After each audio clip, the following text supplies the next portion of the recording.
Surveillance gets you everything else. The NSA collects cell phone call records on every American.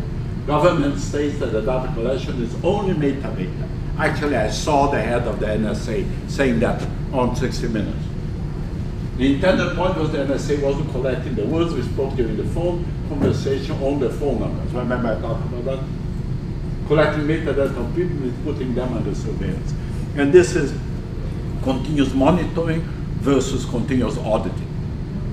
What is continuous monitoring?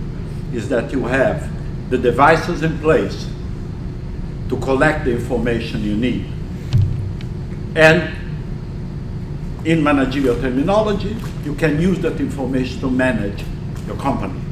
Continuous auditing, you use the same infrastructure, but you just want to assure that the measurements are correct. So you don't do as much, but you do different analytics.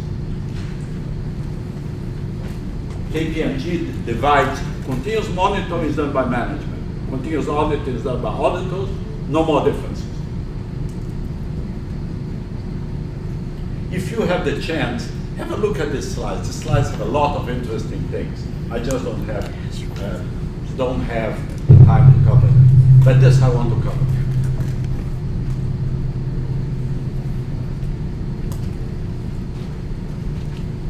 What's the difference between causation and correlation? This is, the most common thing you do with big data is correlation metrics, measurement. Okay, if this variable correlates with that variable.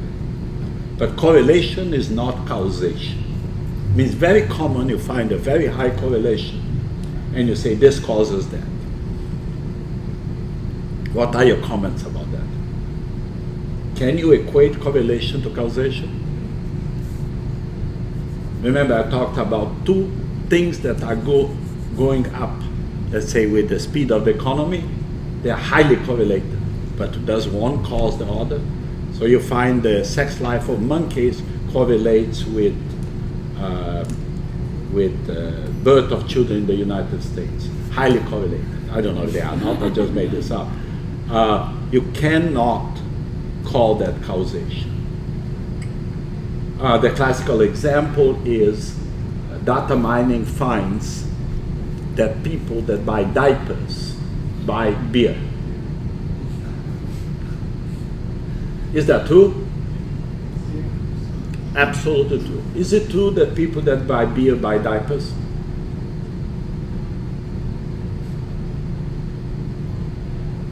Good, your intuition is good. No, it's not true.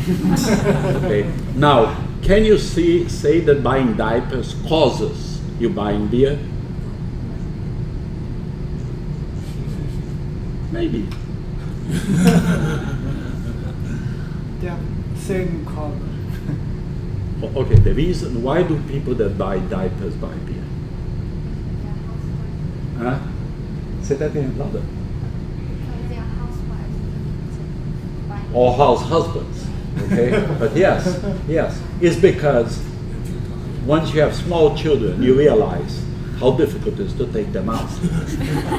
Okay, my granddaughter raises holy heaven in any restaurant. Okay, first thing she piles sugar, and then she makes holes in the sugar and spreads sugar all over. Second, when she gets bored, she starts running and jumping on people's tables. And that's to begin with. Okay?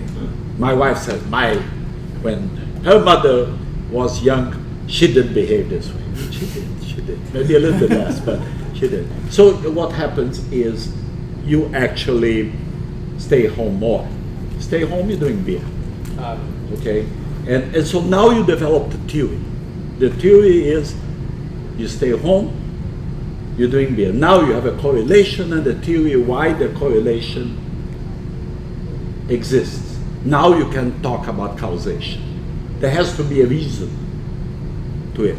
Now, you don't trust what I just said. How would you test it? Think of Helen Brown. Do a behavior study. You find out people that bought beer, that bought diapers, and then bought beer, you go and ask them. Okay? And then people that bought beer, didn't buy diapers, you can ask them too, but you don't need it. The first one will correlate it very well. People will tell you. But so this is the big thing about correlation and causation. In order to have causation, you have to have a reasonably good reason to have the causation. If the variables are very dispersed, like monkeys in Africa and someone in the United States, you can't make that correlation. Okay? And this is very, very important to think when you're doing modern research with data mining. Okay, so this we talked about correlations now. And of course, and this is the example that I talked earlier about Google. Because the relative frequency of certain queries is highly correlated with the percentage of physician visits in which a patient presents with influenza-like symptoms, we can accurately estimate the current level of weekly influenza activity in each region of the United States with a reporting lag of about 1 day. Is that a reasonable? They found that those measurements are reasonably well correlated to the Center of Disease Control. Now, is there a theory? Is there a reason why they are correlated? Of course, because people go on Google and check for influenza symptoms, or for treatment, or for side effects of the medication.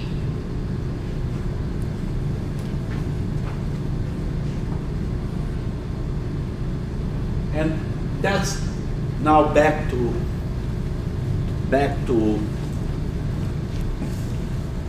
that discussion we had about Bill Beaver and a lot of data.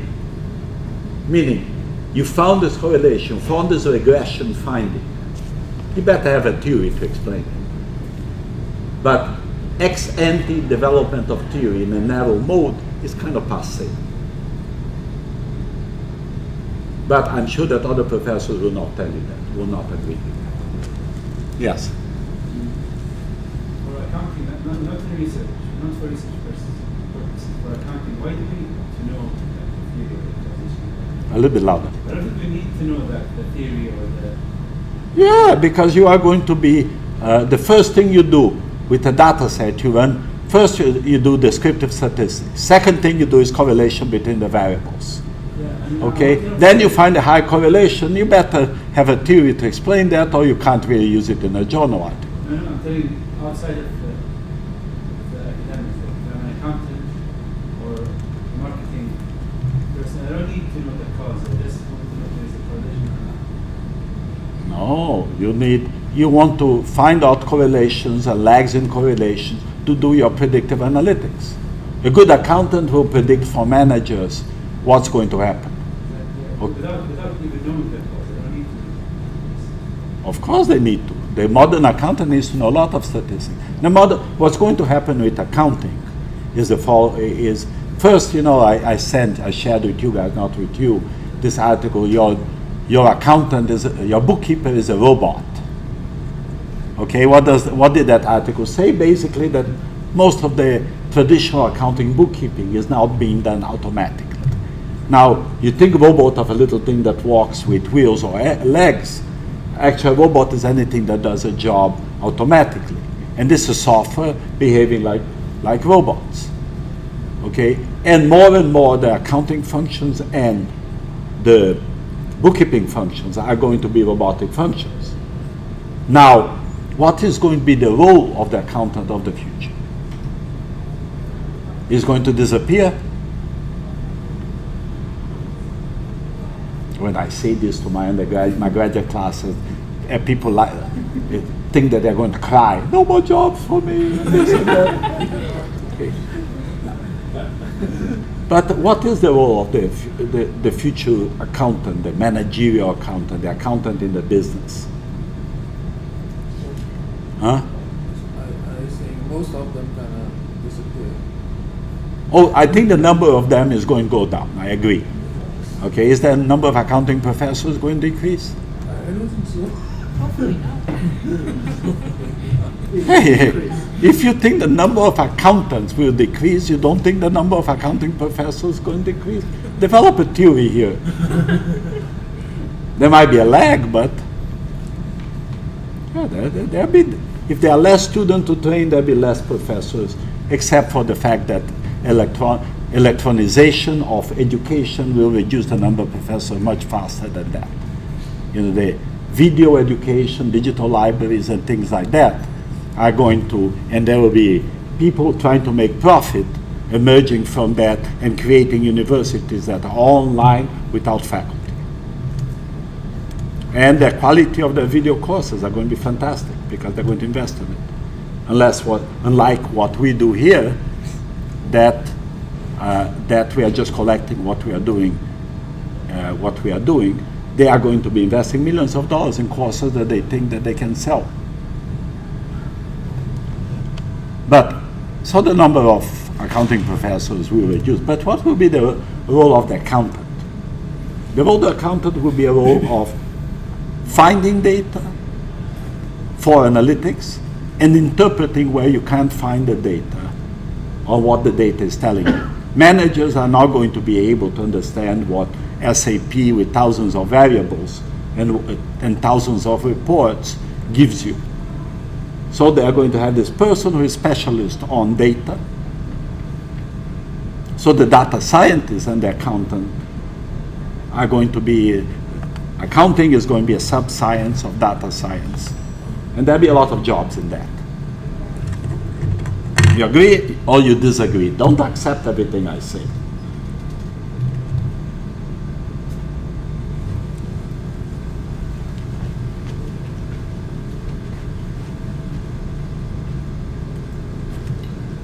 Okay, so this is the thing on exploratory data analysis. And these are two examples out of BASMA work. And what BASMA did is she fit a straight line here, and then she expanded this thing and found these as outliers. And of course, those guys in the top and these guys in the bottom were outliers. And what this basically means is that you get some data, you model it, and after the model which was running this regression thing, you extracted the outliers. So I just want to talk about this for a second because I think this is an important thing on the future, is visualization. What is visualization? Is interpreting data with your pattern recognition abilities. And the way to do visualization is you extract the basic effects that look obvious. There is a relationship between this axis and that axis. There is a regression. But most of the data fits reasonably well in here, but there are these guys and these guys that really don't fit very well. So you pick up the residuals and you get it. And in accounting, in market research, they are doing a lot with residuals and etc. And what is the model that they use to extract it? Is the market model. And under the market model, they examine residuals. There'll be a residual model, then you extract the residual model out of there, and then you have some outliers of that.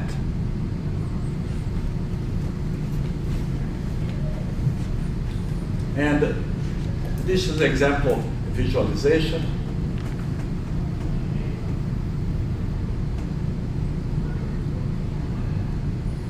Okay, so this was my big data slide. You already seen it to a certain degree, but I just want to call your attention. This is collecting data on a manual basis. This is collecting data semi-manually. You use a manual scanner. These days it's nearly automatic. Now, this kind of data helps you to understand what did you buy, what products relate, can you control inventory online, can you predict results. Notice there are some analytic findings and there are some operational things, control online. But notice that the expansion from the traditional data to the scanner data and linking these two data so you know who was scanned, who they are by looking at their credit card, maybe some history, you're buying it from a credit bureau, expands not only this plus this, but there is a compound effect.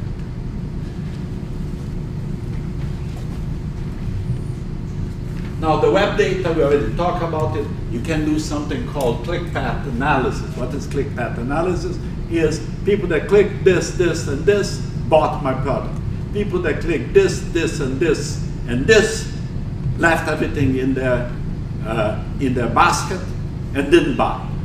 And so that's what you study, and what you try to do is reorganize your web in a way that less people leave things in their basket. Try to understand, conduct maybe a behavior study. Why did you leave this stuff in your basket? Mobility data locates you, and again, linking downwards. But remember, already web data and mobility data are automatically collected. Now, the next one,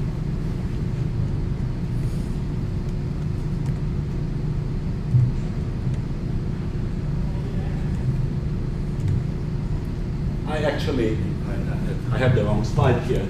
I actually have one with Internet of Things as the next thing. And it gives you all kind of information about what you did in your house, what was collected by the engine of this airplane, and et cetera, that can link downstream. Now, these things here, as I mentioned to you before, these are the bridges, things like facial recognition here, okay? Here by text mining, social media and creating social networks. Here by collecting voice and doing voice to text and analyzing the text. And all of these supplement this data. Now the thing that I mentioned earlier that I want to bring back is that these things provide you some validation and maybe some extension of your accounting data. And when you go to a model like this, where you are trying to measure the business with other variables, you are going to go into interpreting some of the data that you have in here. In auditing, it's very easy to give you an example. Example is when you have a new client, before you sign a contract with a new client, what are you going to do? You don't want to be sued by the client, you don't want him to be a crook. So you're going to go to big textual database like Factiva and find out if there are any news pieces about this particular client or the particular company that are derogatory. Okay? You're going to find mentions of this company as trying to correlate it with their sales, and et cetera, et cetera. And you can come up with a whole set of correlated measures that are really probabilistic as opposed to deterministic, that relate business activity to the company. And that measurement of business activity can be can become an accounting measure, can be just a confirmatory measure, which is the big difference between accounting and auditing, etc. Now, one interesting question that was asked to me by one of the firms, and I have been asking this for a long time. Can you audit a firm without going to the firm? I'm not talking about going to a computer's from your office. Talking about without looking at the internal data of the firm, just getting the financial statement. Can you audit a firm?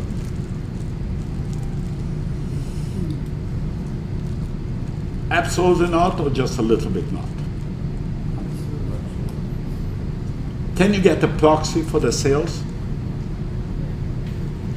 Can you get a proxy for the cost of goods sold? No, so we are starting to come up with some measures that at least would separate the absurd disclosure, meaning before the Big Depression, before the Securities Act, there were companies that were traded in the New York Stock Exchange and didn't exist. Just they sold stock, Ponzi schemes. They sold stock, reported and sold more stock, and the person ran away with the money and paid some dividends with the money they had. And the Security Act of 33-34 demanded an audit to avoid that. So, and could you proxy in a way to detect if a firm really exists or not with big data? Probably yes. And so that's an interesting question, and is a big data question. Okay, I think I already did this. Oh, okay, here is the one with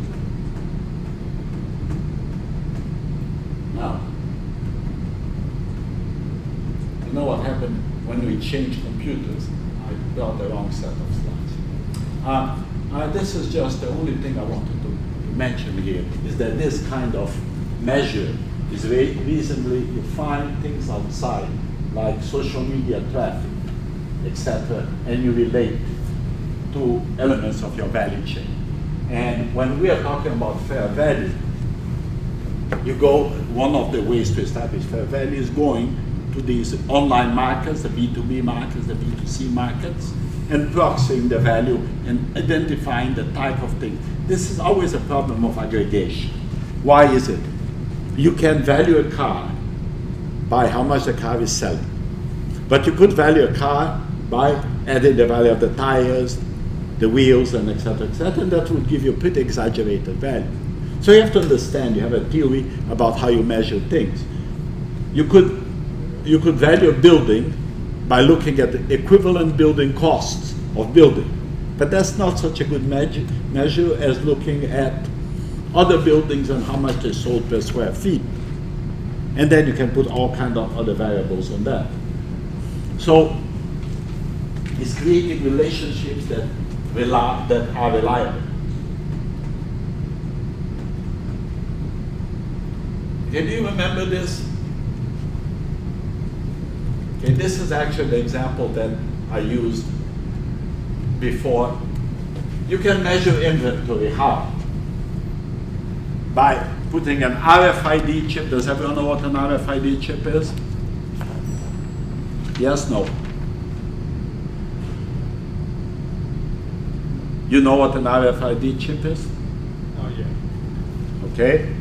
Where is it? You know what a barcode is? Okay. RFID chip is a barcode chip. Okay. If you drive Easy Pass on the highway, you have a box. The box has an RFID in it. Certain wave hits it, it responds a number. The number is the number on your barcode. So what is an RFID chip?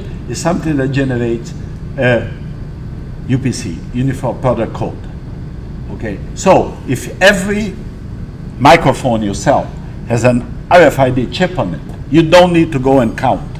What you do, you send a wave into it, it responds 100 times, and so you have 100. When the car drives to Easy Pass, you identify the car.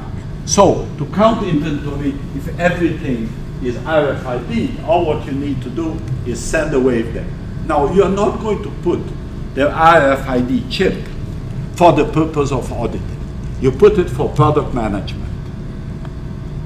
Okay. Now, the secondary use is the audit use. Now, if you put that RFID chip in there, the cost of measuring one is very small. You send the wave, you already have the installation, and you get the number back. So maybe instead of doing it once a year, you might do it every month. Or you might do it every day. And then the next thing is you can link inventory changes to your cash register. So your cash register, cling, sold something, you see if the item went out. Or you can see if one item went out without the cling. Why? Because you can put one of those measuring devices on the way going out. Any other ideas of things you can do?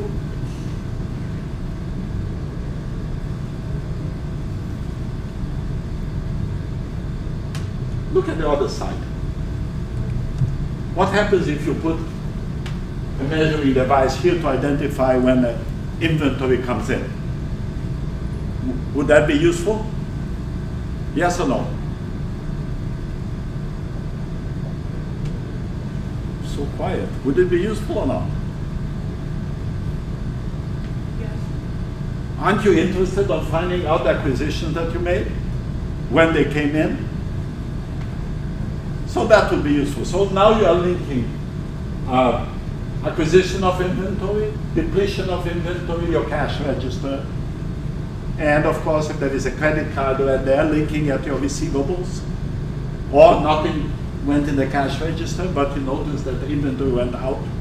Now the next thing, you put RFIDs or GPSs on your trucks. what happens with the GPS on your truck. You know when the truck arrives.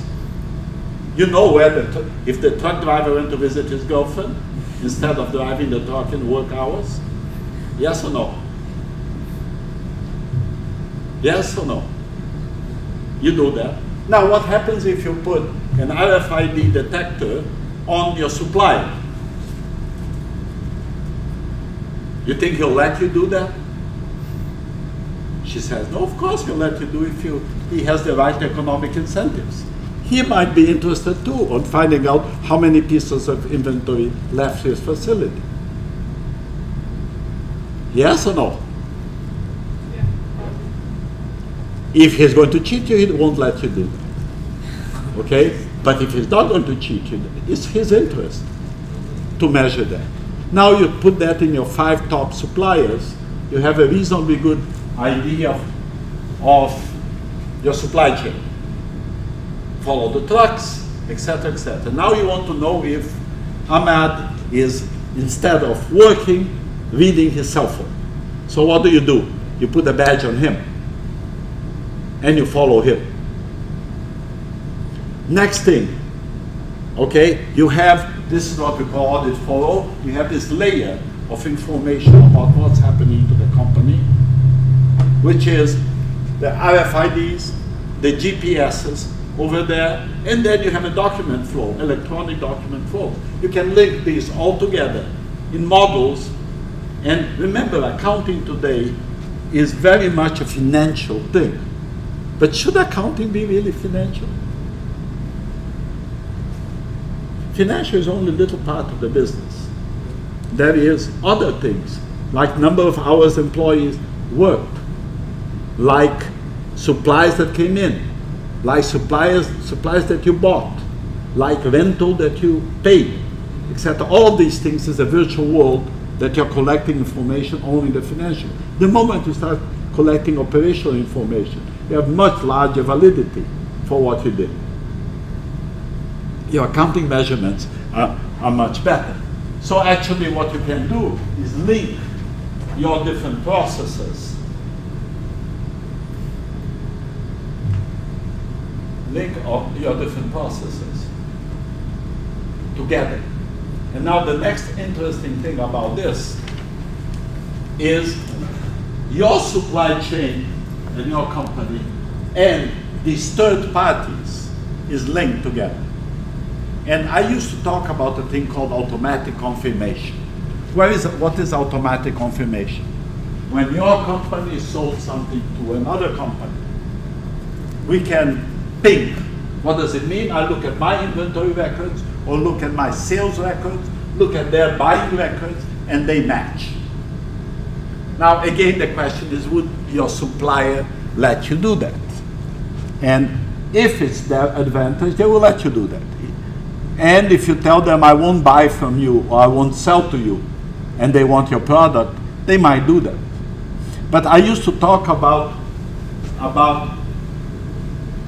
replacing confirmation.com, which is this company that does electronic confirmations, with 100% inventory confirmation, or 100% sales, 100% bank deposit confirmation by companies self-pinging. Chips and Swift, the money transfer companies do that. They do 100% confirmation, automatically, because you are transferring wires. You want to be very sure that both sides received it, and etc. So I used to talk about improving the audit by automatic confirmation. June and me actually are putting a paper together about that. But now I talk about cooperative business, whereby it's not only pinging if your records are similar, but logically the records, I sold, you bought. I sold for this amount, you bought. So is the receivables, the payables, and actually you can start thinking about, if Andrea sells me something, we really don't need to keep these opposite records, she of buying and me of selling. We keep a common set of records in the cloud, and instead of me having large records, what we have is a lot of pointers to different places of communal thing. And one particular event of that multi-party type of transaction, one particular set of multi-party transaction is automatic confirmation. They ping each other. But other part of set is verifying product flows, charging for that thing. So there are many other things that you can do automatically between cooperating parties. But there is a problem here. The problem is you set up an infrastructure, you put some software in place to do this. The problem is that for my big suppliers, for my big buyers, it's worth doing it. But the guy comes in and buys once something from you, or you buy once something from them, there is no incentive to put this thing together. So, but on the other hand, everyone has Microsoft DOS or whatever, Microsoft Windows, or Apple, whatever, OS, and etc. And so maybe some generic form of application will eventually be in all businesses. But this whole idea that everyone that you do business with, keep their independent record, and very often they don't match, is a residual of the old times, is a residual of how business used to be done, as opposed to what it needs to be done, and in a manual basis. Let me ask you a question. Is this the future, or this is just my crazy imagineering? Of course. You can say it's crazy imagineering, I don't mind.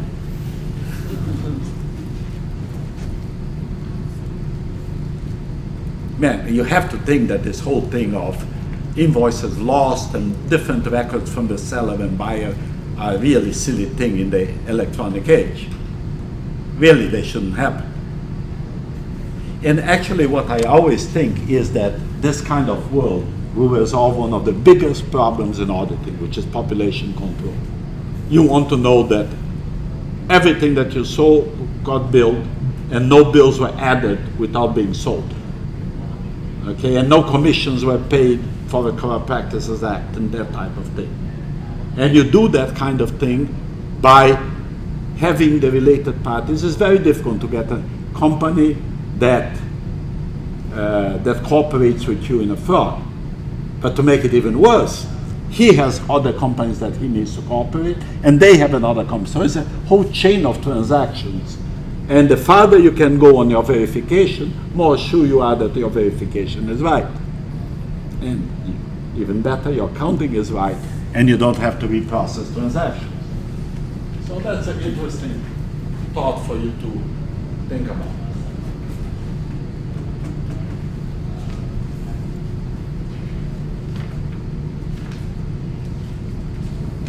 Okay, I just wanted to cover one more thing. And first thing, who is better, a human or an equation? Huh? Human.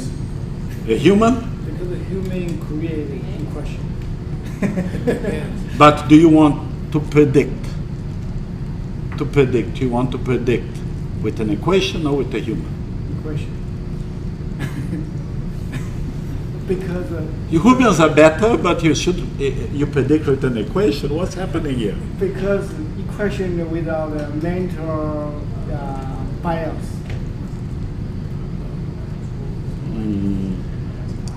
Some of the information is subjective. The equation is.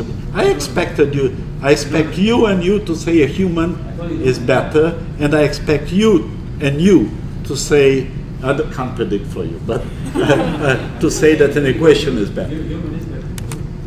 He can interpret subjective, he can qualitative information. Okay, so let's go over this.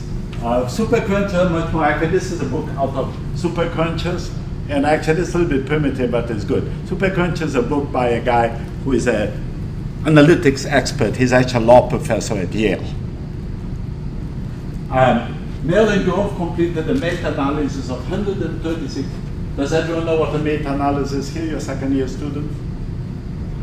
Okay, this meta-analysis Hussein just have a paper out with that. But meta-analysis is a study of studies.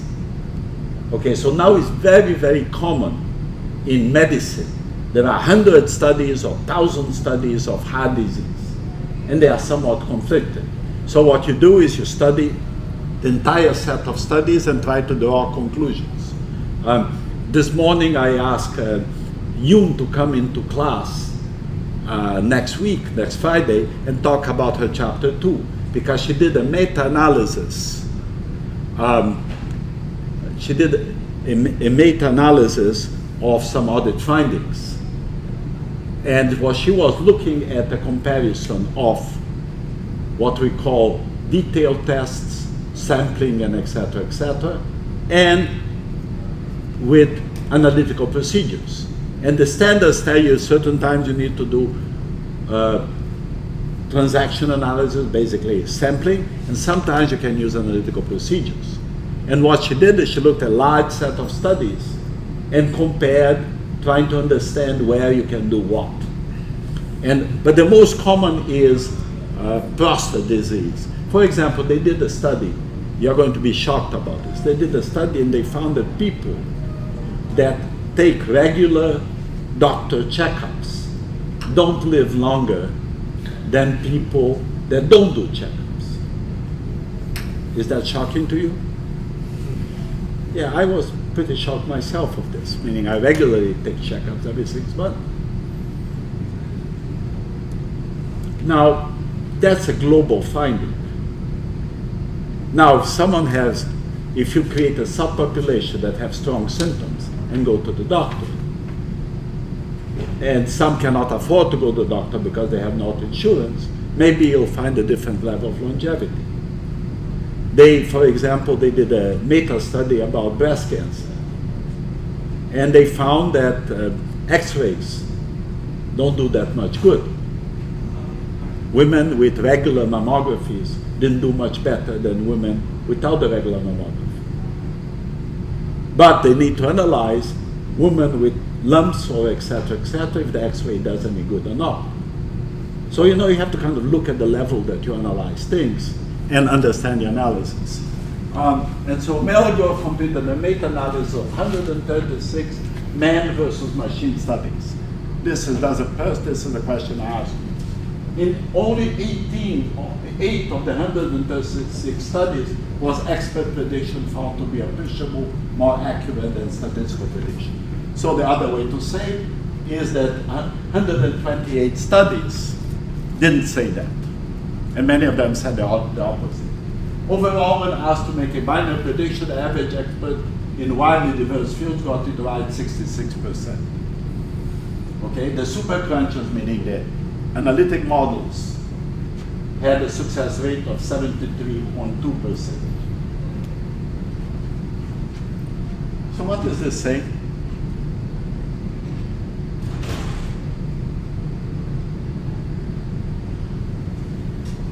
That Edward was right. That models in a meta-study do better than. But remember, a meta-study is a study of studies. Okay? They only can be interpreted that way. Now I'm going to give you a couple of examples here. But this auto psychology at the beginning of it, the human mind tends to give too much weight to unusual event, to systematically overestimate probability of newsworthy deaths like murder, and underestimate probability. There is a book, Freak Economics, that talk about children and danger to children. They say people are terrified about their kids. If you had a gun at home, kids hurting themselves with a gun. They say that the probability of a kid hurting himself with a gun is 1/10 of the probability if you have a swimming pool of them hurting themselves. So a swimming pool is 10 times more dangerous than a gun. Can you say that? In that particular context, yes. Humans tend to cling to mistaken beliefs, so that we discount this confirming evidence and focus instead on the pre-existing beliefs. Okay, models are not emotional. Okay, I love these examples because they make me thirsty. Okay? Aschenfelder, an economist at Princeton, really loves wine. He crunched numbers to assess the quality of Bordeaux wines. And he looked at harvest rain, summer temperatures, and came up with this equation. It's a regression equation of wine quality. For Bordeaux wines,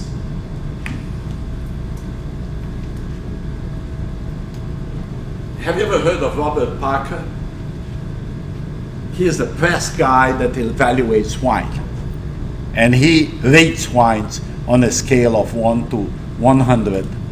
And so you sell your wines and say, Parker says a 90.3, so you can sell it for more money. The Robert Parker, the world's most influential wine writer, dismisses the possibility that a mathematical equation could help to assess wine's quality. I hate to be invited to his house to drink wine, Aschenfeld. Okay? Wine quality assessment competition. Quantitative prediction as soon as grapes are harvested versus actual taste years later. Actually, they did it with price of Bordeaux. Data when wine quality formula successfully predict the high quality in 89 and 90 Bordeaux wines according to the weather. Unlike the past, wine dealers and writers no longer make any horrendous mistake. This is the magic of supercollage. Okay, I have another example, and then we'll just talk for a second about this. Maybe this will be the last thing we talk about. Okay, some applications. This is what I want. Did you see the film Moneyball? I guarantee you didn't see it. Okay, Moneyball is a film about baseball, and was a team in San Francisco, and this guy, this coach, this manager, decided that he wasn't going to use the expert he used. People, they send these guys to look around and hire the best baseball players on the AA League, etc. So he sent these guys out, and what he did, he looked at the statistical guy and built a regression model. And basically he came up with this equation, runs created, and this equation here. And actually, his model was much better than getting the scouts to go to examine players. And if you look at it today, actually every baseball team has a statistical expert working with them. So what is the conclusion? Guys, I know you are reading a paper there that's very interesting, but can we pay a little bit of attention? So what is the conclusion out of this?